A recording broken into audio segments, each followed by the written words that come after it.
Hi, இன்றைக்கி நம்ம சேனலில் இந்த வீடியோ நான் போடும்போது நிஜமாகவே ரொம்ப கஷ்டமாக இருந்துச்சு. ஏன்னா ஒரு சின்ன பையன் இந்த அளவுக்கு எஃபெக்ட் எடுத்து பண்ணுறான். இந்த மீன் சேலுக்கு வச்சுருக்கிற மீன் ஆர்டர் போட்டு தண்ணிக்குள்ளே விட்டு 2 நாள் ஆகுது. விடும்போது நல்லா தான் இருந்துச்சு. நாங்கள் வெளியில் போக வேண்டிய வேலை இருந்ததுனால வெளியில் போகும்போது கிளாத்தை போட்டு மூடி இருந்தேன்.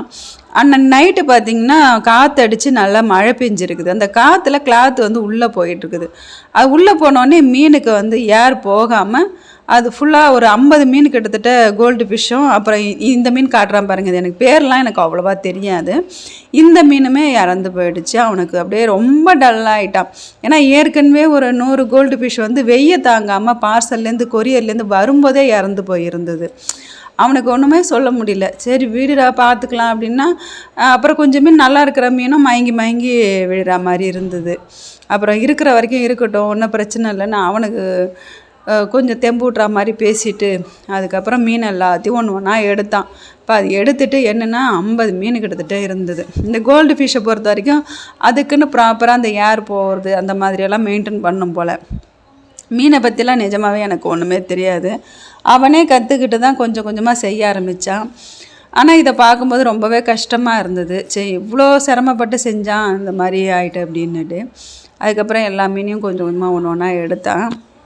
இந்த மீன் எல்லாமே சேலுக்கு தான் வச்சுருக்குறான். இதுக்கு இடையில பார்த்திங்கன்னா அலிகேட்டர் 2 டைம் வாங்கினான். ஒரு டைம் 700, இன்னொரு டைம் 850 அந்த மாதிரி வாங்கினான். 750, 800 அந்த மாதிரி விலை அதிகமாக தான் இருக்கும் அலிகேட்ரு சின்ன மீன்.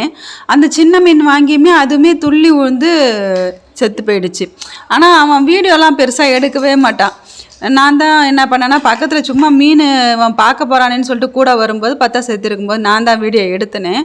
இல்லைன்னா அவன் இது வரைக்கும் அவ்வளோ மீன் செத்துருக்கு, ஒரு டைம் கூட அவன் வீடியோ எடுக்கணும் அப்படின்னு யோசிக்க மாட்டான். ஏன்னா அவனுக்கு மீன் செத்துருச்சு இந்த மாதிரி ஆகிட்டதுனாலுமே அவனுக்கு அதுலேயே மைண்டே அவனுக்கு வேலை செய்யாது.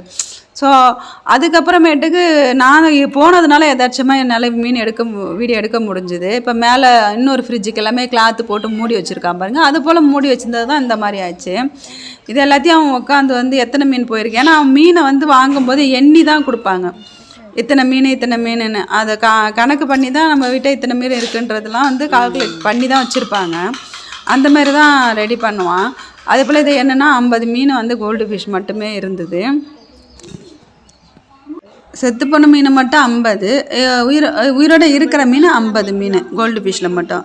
அந்த க்ரீன் கலரில் காமிச்சது இப்போ தான் கேட்டேன் அவங்ககிட்ட என்ன பேருன்னு. அது பேர் ஜீப்ராவா. அது தனியாக கொஞ்சம் ஓரளவுக்கு கோல்டு ஃபிஷ் மெயின்டெனன்ஸு ஜாஸ்தி. விற்கிற வரைக்குமா இருந்தாலும் சரி வளர்க்கணும் அப்படின்னாலும்